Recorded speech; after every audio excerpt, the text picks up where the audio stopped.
And I was commanding an aircraft carrier battle group after I came out of Afghanistan. We're doing retaliatory strikes. And we were doing that war in the right way. We diverted our attention and our resources to Iraq. There we did what we must, as the chairman said. We took psychological operations forces, civil affairs forces, special operations forces, those that know how to fight, but also help to have a society develop. And because of that movement of resources and attention, that's why the chairman also said 2 years ago, Afghanistan is spiraling downward. We're having to pull it up by its bootstraps to a certain level in order to redeploy, to your second question, so that we can redeploy. Training camps. Look, I understand when I speak about safe havens that there could be safe havens in Yemen, Somalia, or other places, but this is different. This terrain out there is unique in the world. Second, the demographics. Those who accept them, the tribal leaders and others, particularly in Pakistan, is different. There's an acceptance of radicalism there. And third, it's the leaders of Al-Qaeda that are there. And those leaders have to communicate, knowing that they're there and being able to remove them before they disperse somewhere else and come together somewhere else, where I doubt they will, because that's a very good place to hide. That's the reason I see this place as unique. It doesn't take a lot, but it takes the right types of forces. And as was mentioned by Susan here, we do need sophisticated UAVs and all.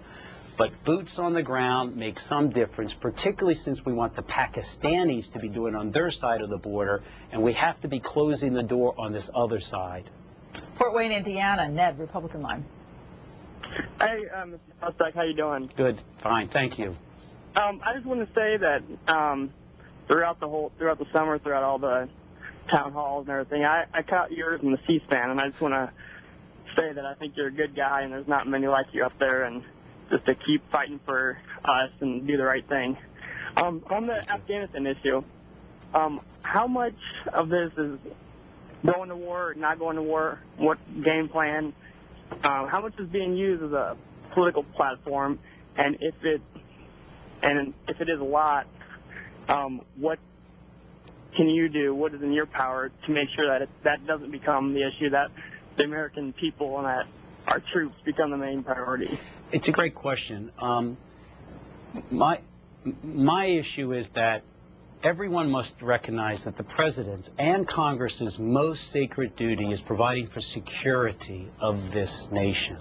Now, security is often provided by health security and other means, but in this case, the most prominent one is defense security. This decision on Afghanistan should not be delayed too long, because it's very hard over there for our troops. And if we are going to have a change in strategy, we need to do it soon and not let it get caught up in other political calculations of the healthcare debate and other issues.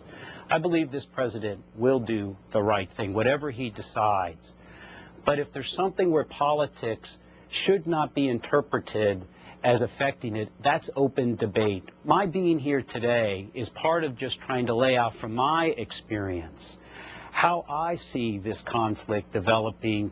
I may be right or wrong, but I think getting more politicians out there to debate the details, as Susan said earlier, they're making important decisions on this, are influencing it. Do they truly understand what's going on the ground and taking the time to do it? And that's our duty to do that, much like we did the health care debates and understanding and having read the bill to discuss it. David Ignatius, the longtime national security columnist for the Washington Post, is on the ground in Waziristan. Explain to people where Waziristan is, please.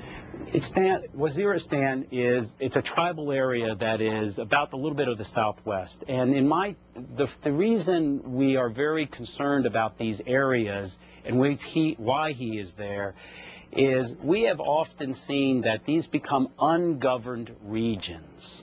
By ungoverned, I mean that there is no central control over them. Now, that is true both in Pakistan and in Afghanistan. And the problem is the two central governments tend to want to focus on each other rather than asserting control out there in the tribal lands to where they let warlords and others have power. That has led to mischief. Mischief being Al-Qaeda and other radical Islamic elements being able to be hidden there. The reason he's there, I gather, is he's trying to make an assessment of how well can this new counterinsurgency effort, both on the parts of Pakistani government and our efforts on the other side of the border, help to win over the warlords, the others, so that they don't hide these radicalized elements. Here's a little bit of Mr. Ignatius reporting. The Massoud warriors have defied the British Raj, the Pakistani army, and lately the Americans and their high-tech Predator drones. Since 2001, they have offered a haven to al-Qaeda and the Taliban, and in the process made Waziristan one of the most dangerous spots on earth.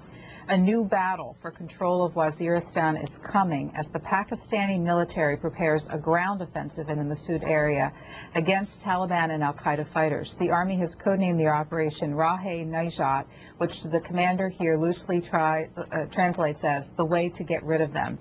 The assault could start within the next month.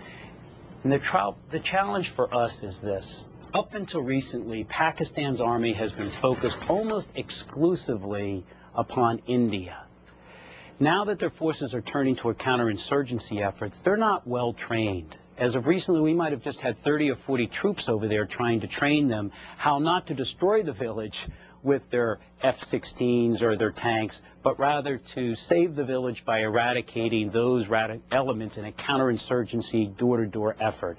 That's the challenge we have. How do we change their strategy to be effective and not lose the hearts and minds of the populace? I'm going to read this part too, and then we'll go back to calls, because it's the question of what happens if they're successful militarily, what comes next. Yes. And you might apply this to all of Afghanistan as you think about this. The Pakistani strategy for rebuilding control here might be termed back to the future. Once the Taliban's hold is broken, the army will work with the Maliks to restore the old tribal system. The Maliks will get stipends for their durgas or governing council and for a network of sentries known as Khazsadars. The Maliks will also revive local militias that can defend against insurgents. Exactly. That is the strategy. We are not trying to have an Iraq-like strategy where there's a central government that has somehow co-opted control somewhat throughout the country, and then it has the Sons of the Awakening and all. This is really to begin to have the local power structures on our side. Part of it is going to be efforts of small economic development. Take literacy. 2% of the women in Afghanistan are literate. That means they can sign their name. Small efforts. Now, they may not accept women being literate as these Taliban if we leave them behind, but small efforts in economic development, etc., that they might have, small stipends, is the way to go to wean them away from poppies and other ways of getting their income. Next question, Providence, Rhode Island. Evan, Independent Line. Good morning. Thank you, C-SPAN and Representative Sestak. I'm curious, can you name one al-Qaeda member who is not also a member of the CIA? Wow. I can't think of any al-Qaeda member who's a member of the CIA. Evan, are you still... How about bin Laden? He worked for the CIA until 2001.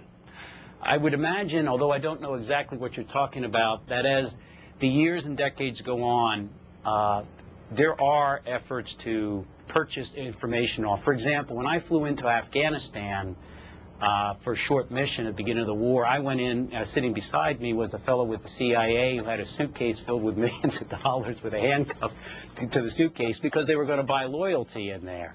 I imagine that sometimes somebody who was in al-Qaeda, we might have purchased information, but that does not mean at all, with a wonderful intelligence service, that there's ever meant to be a co-option of them in which side they reside upon with their loyalties. Churchville, Virginia. This is Teresa, Democrats Line. Good morning, Teresa. Good morning. How are you? Fine. Your question. Good morning. Well, first of all, I want to thank you for your service that you served, because now I appreciate it more that I'm married to military. My concerns are now that I am married to a Marine. It's my concern of whether we are definitely deploying or not. My husband got news yesterday and informed me that they might be deploying in this October, and I was wondering exactly, what was going on over there, and, if there is a definite of deployment, and as well as, is it just, going over there for security purposes or actually fighting for the war, and as well as everybody else over there, is there